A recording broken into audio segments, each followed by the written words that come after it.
Antonio, pues. Muy buenas tardes y gracias por acompañarnos en un programa más de Análisis 13.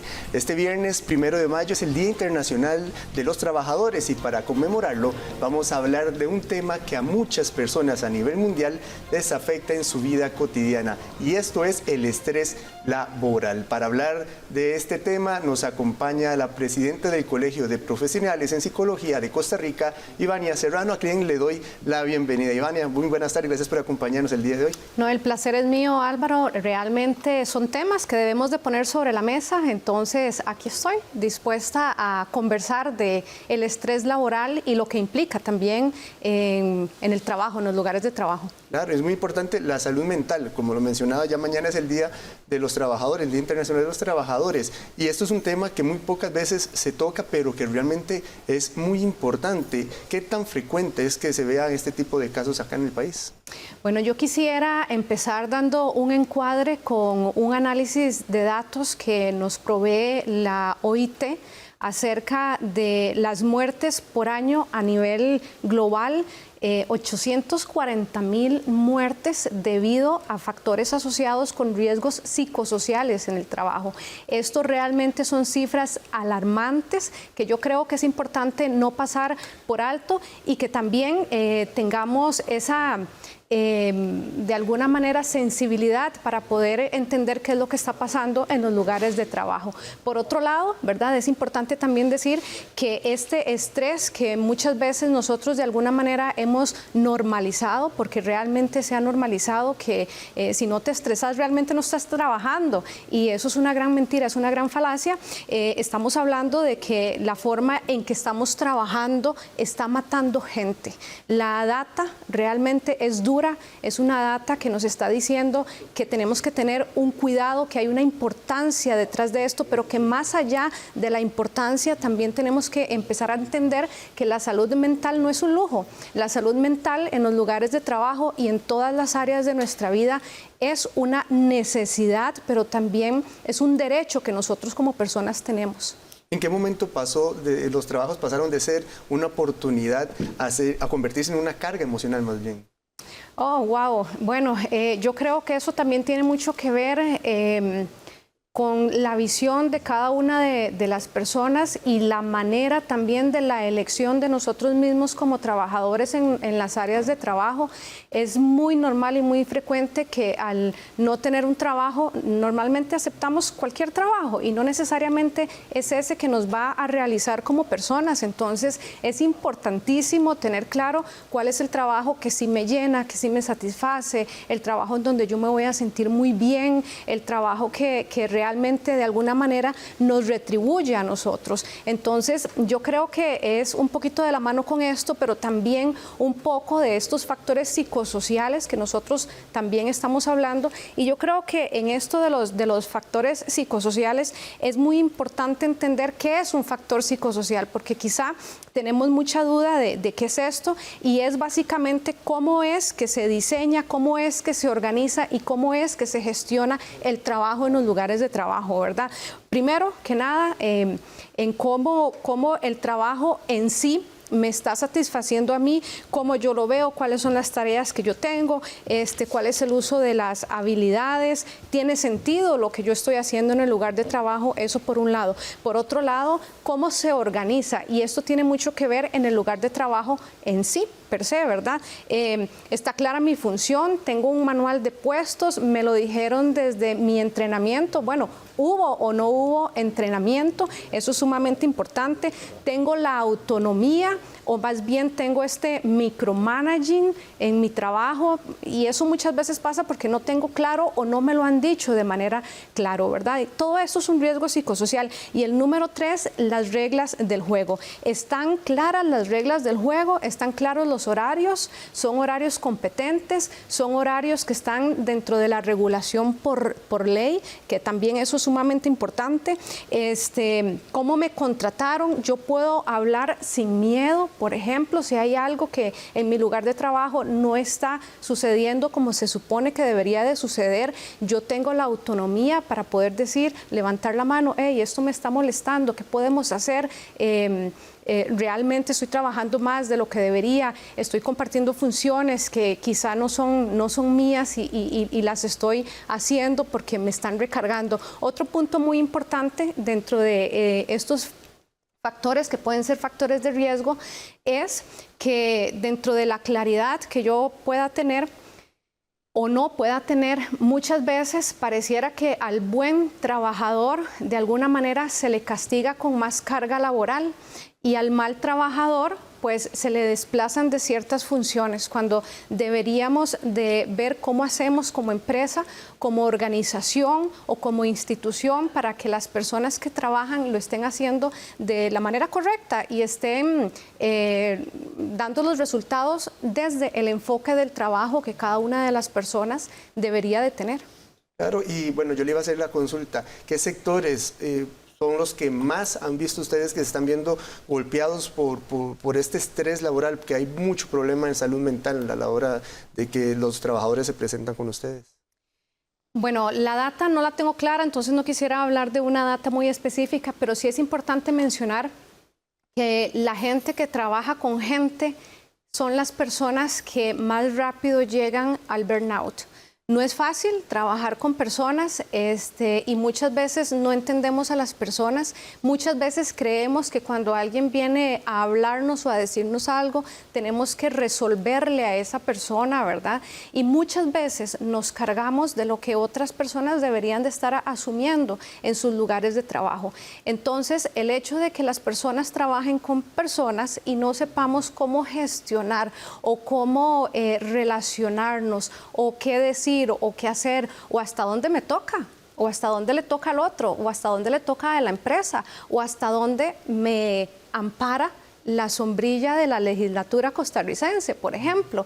Entonces, es importantísimo tener muy en claro que cuando nosotros trabajamos con gente, también tenemos que tener mucho autocuidado y tenemos que aprender también un poco de lo que es la conducta humana. Esto se ha normalizado muchas veces. Las personas consideran que todo se debe al cansancio y más bien no consideran que es un caso de salud de que realmente les está afectando. ¿En qué momento se debe vertir esa línea para diferenciar si es que realmente estoy cansado o más bien se trata de algún tipo de ansiedad, depresión y que me lo está generando mi trabajo? Bueno, hay cierta sintomatología que nosotros podemos observar, ¿verdad? Como por ejemplo la alimentación, estoy comiendo en horas adecuadas, estoy teniendo la elección de alimentos adecuados para mi cuerpo, para mi salud, o estoy comiendo un poco más de la cuenta porque no tuve chance de desayunar o no tuve chance de almorzar o aprovecho para comer ahorita porque no tengo tiempo, el horario no me lo permite. Eso por un lado. La higiene del sueño, cuántas horas estás durmiendo según la edad, ¿verdad? Y también según el requerimiento. Hay personas que sí necesitan 8 horas de sueño, habrá personas que necesitan 7 y habrá personas que necesitan 9 horas de sueño, ¿verdad? Entonces esto también va a variar mucho de persona en persona, aunque la recomendación siempre es 8 horas de sueño, ¿verdad? Entonces, ¿estoy durmiendo más? ¿Estoy durmiendo menos? ¿Qué es lo que está pasando conmigo? ¿Estoy conciliando el sueño? ¿Doy vueltas? ¿Hay algo que me tiene pensando y es recurrente en mi mente, ¿verdad? Entonces la higiene del sueño es supremamente esencial y es un indicador de que quizá sí estoy más estresado de lo que debería de estar estresado. Otro tema muy importante es cómo yo reacciono ante los estímulos de mi familia, de las personas con las que trabajo, de mi círculo social, llámese amigos, no sé, con los colegas de trabajo, con las personas que yo hablo. ¿Qué tan reactivo o reactiva yo estoy siendo cuando alguien me da una retroalimentación o cuando alguien me hace una crítica, ¿verdad? ¿Cómo respondo yo a esta crítica? ¿Qué hago? ¿Qué digo? ¿Cómo es también mi lenguaje corporal? ¿Será que yo levanto un poco los hombros, saco un poco el pecho? ¿Será que la voz es un poco más fuerte? Todo eso son indicadores de que quizá yo estoy un poquito estresado. También parte importante que me parece sano rescatarlo es esta acción pasivo-agresiva también de las personas, como, sí, bueno, ¿verdad? Eso también podría ser un indicador de que estoy un poquito más estresado o estresada de la cuenta. En los últimos años, ¿usted ha visto que tal vez las consultas han aumentado o más bien ha notado que hayan disminuido? No, han aumentado y eso por un lado es preocupante y por otro lado lo veo perfectamente bien porque la gente tiene la sensibilidad de poder buscar atención clínica, psicológica. Pero por otro lado, lo que quiere decir es que las cifras en atención de salud mental están creciendo y hay algo que quizá no estamos haciendo muy bien. Otro tema muy importante que no quisiera dejar de lado es que pareciera que la atención en salud mental también es un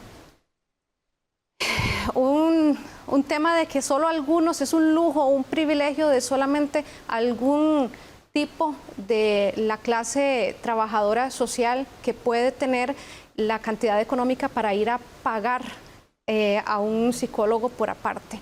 Y que la caja ahorita y la data es clara, no tiene los suficientes profesionales en psicología para la atención y las listas de espera son exageradamente largas. O sea, no puede ser posible que estemos esperando 2, 3 meses para que nos atiendan en una primera cita y que el seguimiento sea un mes y medio. O sea, eso es inaudito.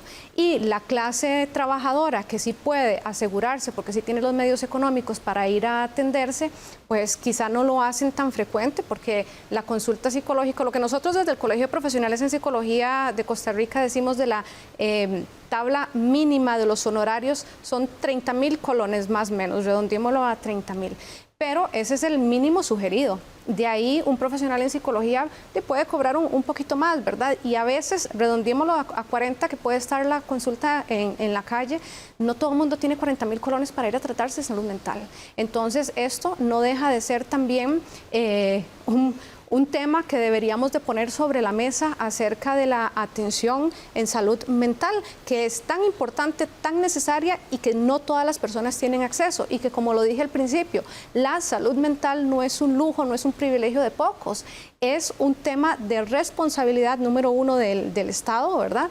Pero más allá de eso también de que los empleadores, ahora que estamos hablando del trabajo, de que los empleadores también tengan estrategias dentro de las organizaciones para poder abordar este autocuidado en las empresas. Nosotros somos seres integrales y como te comentaba ayer en una conversación, en una entrevista corta que tuvimos, nosotros no podemos dejar del portón para afuera toda esa carga emocional que traemos. Nosotros vamos cargando esa mochila que se llama historia de vida a todo lado. El trabajo no es la excepción. En el trabajo también llevamos nuestra historia de vida. Entonces no es cierto que nosotros la dejamos del portón para afuera, no es cierto que se nos olvidan los problemas, no es cierto que nos distraemos con el trabajo, no, eso no es cierto. Más bien es una carga que nosotros sumamos por no poder pensar en aquello, ¿verdad? Y nos involucramos todavía más en ese pensamiento de lo que nos puede estar doliendo fuera del trabajo.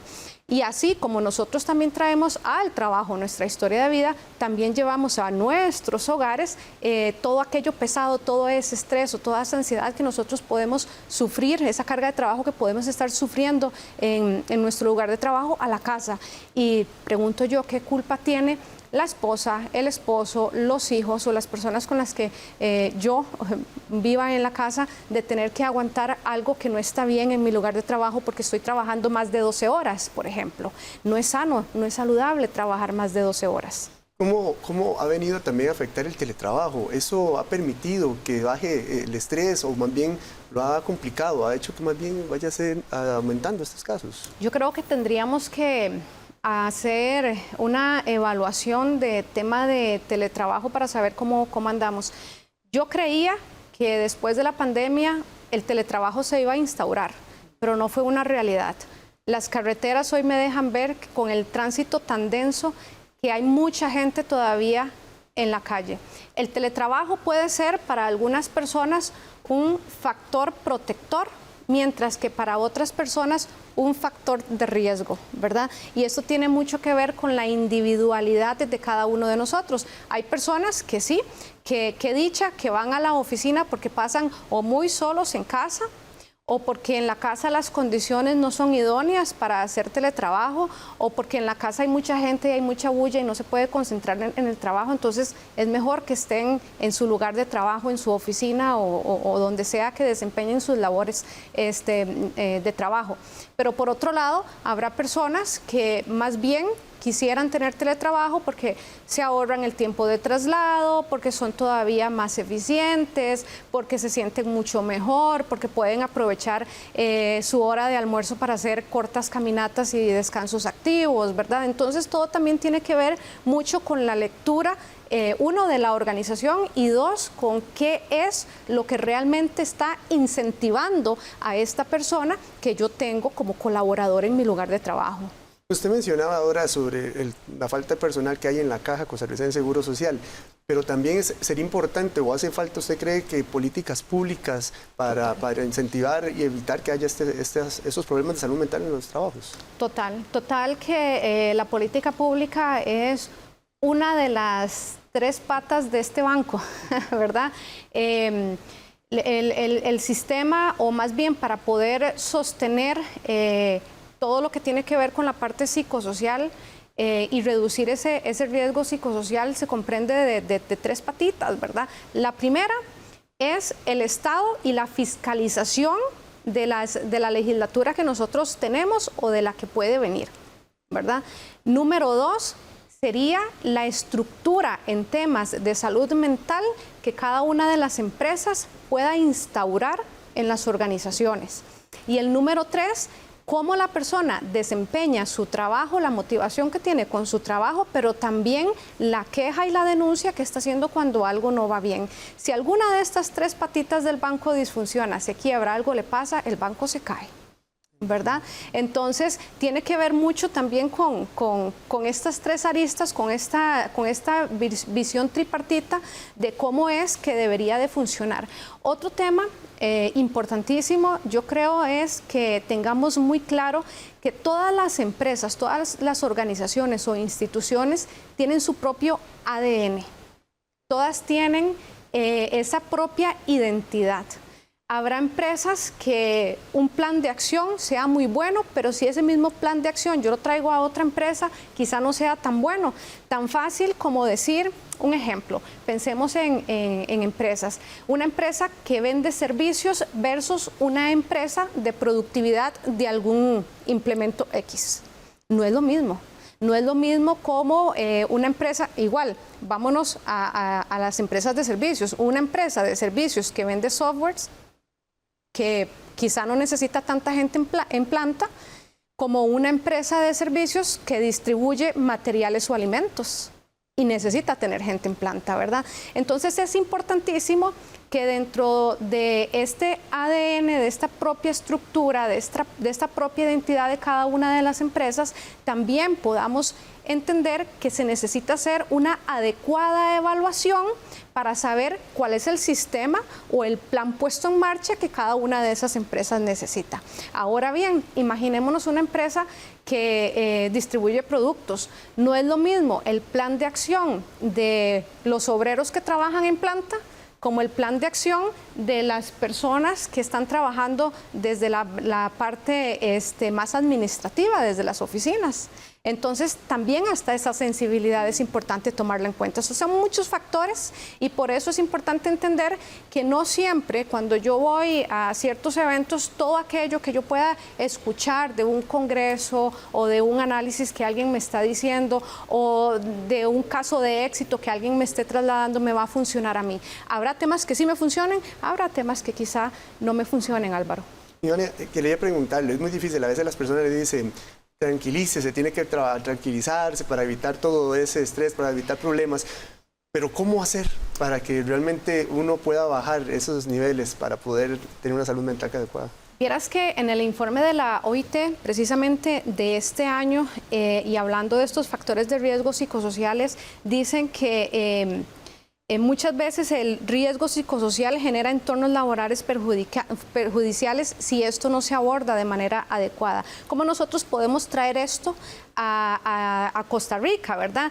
Cuando alguien se quema, cuando alguien se deprime, cuando alguien sufre de ansiedad, cuando alguien llega a ataques de pánico o, no sé, ponerle la patología o la sintomatología que vos querás en temas de salud mental. Normalmente tendemos a decir, ay Álvaro, ¿por qué no vas y te revisas? Ay Álvaro, ¿por qué no vas al psicólogo? ¿Verdad? Es casi como que 1 más 1 es 2, la culpa es de Álvaro porque no está sabiendo regularse, no está sabiendo cómo desarrollar su trabajo. Algo está pasando con Álvaro que no está rindiendo de la manera oportuna, pero ¿qué está pasando adentro? ¿Qué está pasando con el entorno psicosocial? ¿Qué es cómo hacemos el trabajo? ¿Qué está pasando con las políticas internas? ¿Verdad? Esto no es solamente del tema del Ministerio de Trabajo y Seguridad Social, y bien lo dice la OIT, no es tema solamente de uno, es un tema de 3 patas, ¿verdad? Listo, no, Ivania, más bien muchas gracias. Es un tema muy importante, bastante amplio que pues deberíamos de abordar en otro momento también porque hay mucho que todavía queda pendiente Claro. y es muy importante, pero le agradecemos mucho por habernos acompañado de verdad el día de hoy. Con todo gusto. Y esperemos que usted también haya pasado un buen momento así como nosotros y que continúe en sintonía de Canal 13 porque tenemos mucha más programación de interés para usted. Muy buenas tardes.